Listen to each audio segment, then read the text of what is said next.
Bien. Voilà, j'espère que vous avez compris comment on va se comporter avec l'algorithme. L'ordinateur a déjà fait le travail et voici différentes valeurs de k.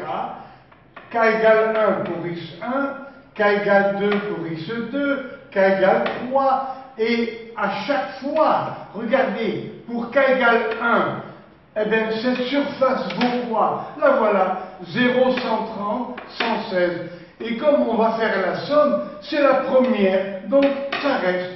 Allez, pour k égale 2, nous allons ajouter cette surface, parce que le but est d'ajouter toutes les surfaces des rectangles pour avoir la surface S totale, c'est-à-dire l'intégrale qui prendra une valeur approchée. Alors, regardez bien. Pour k égale 1, ça nous donne cette surface R1. Pour k égale 2, on va prendre maintenant cette abscisse. Et voilà R2. Mais, comme nous voulons calculer S, voilà la colonne des S. Si on s'arrête ici, S égale S1 plus S2. Après, si on passe au point x3 avec k égale 3, nous allons calculer R3. Vous voyez, cet élément de surface, appelé R3. Donc, quelle est sa part dans S? Eh bien, pour S, nous sommes arrivés à S1 plus S2 plus S3. Donc, voilà S1. Donc, c'est le seul, au début, c'est la seule valeur. À quoi est égale maintenant cette valeur, celle-là? Eh bien, c'est R2 que l'on va ajouter à R1. Et voilà le total. Après, R3, où est-il?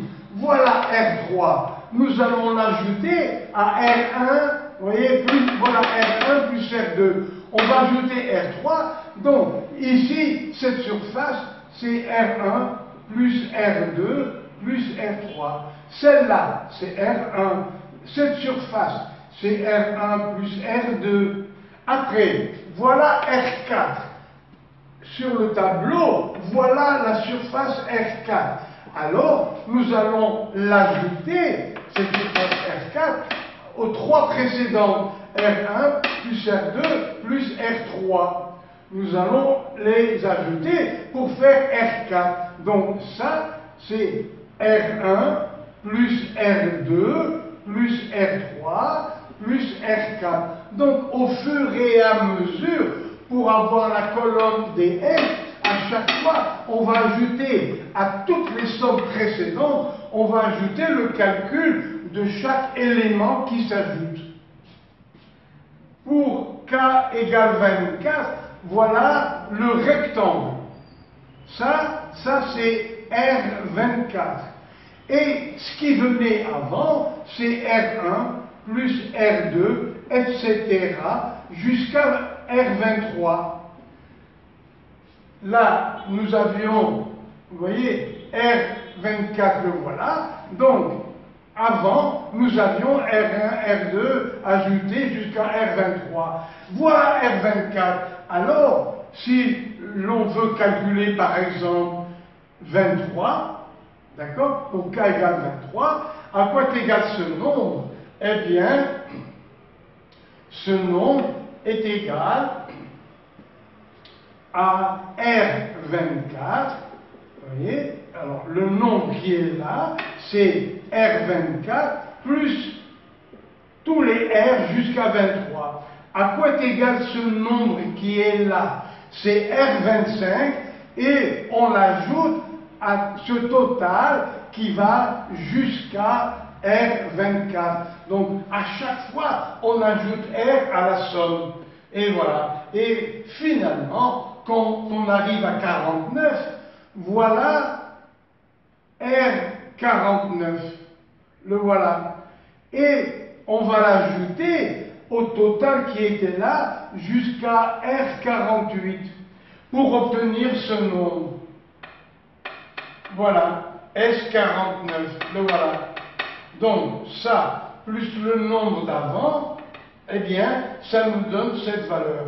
Mais pour k égale 50, eh bien, si k vaut 50, à quoi est égal le nombre qu'il faut ajouter? C'est 2,5 sur 50, f de 50 fois 2,5 sur 50. Simplifions. Mais f de 2,5 égale 0. Donc finalement, ici, le dernier nombre vaut 0. Alors celui-là va rester. C'est pour ça qu'on l'a remis.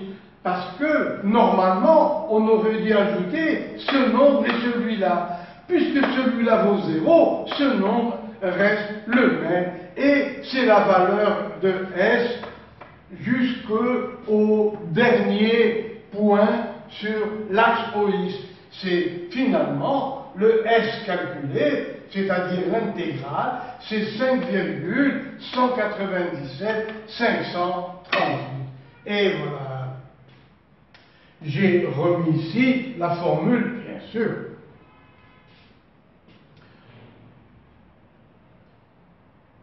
À quoi est égal A? Vous voyez, c'est-à-dire S, c'est la somme depuis k égale 1 jusqu'à 50 de toutes les tranches.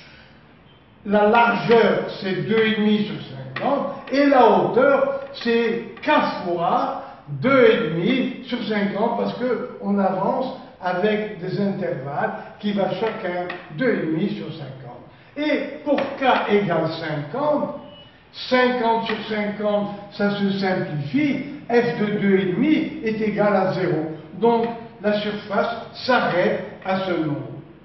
Et maintenant, à quoi est égal finalement l'air? Alors la valeur approchée, la voilà.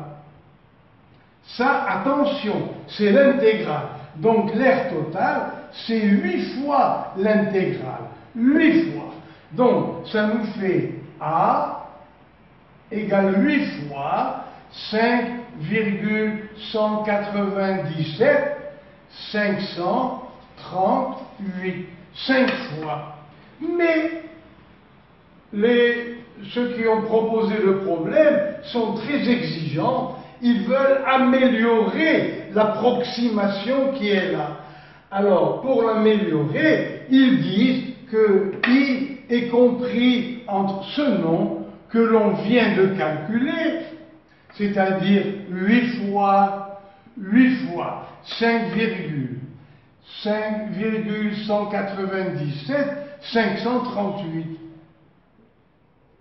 Donc, l'intégrale vaut 8 fois ce qu'on a calculé, et cette intégrale, voilà, vous voyez, elle est encadrée par A, et A avec un supplément. D'où vient le supplément? Le supplément vient de toutes les surfaces que nous n'avons pas comptées.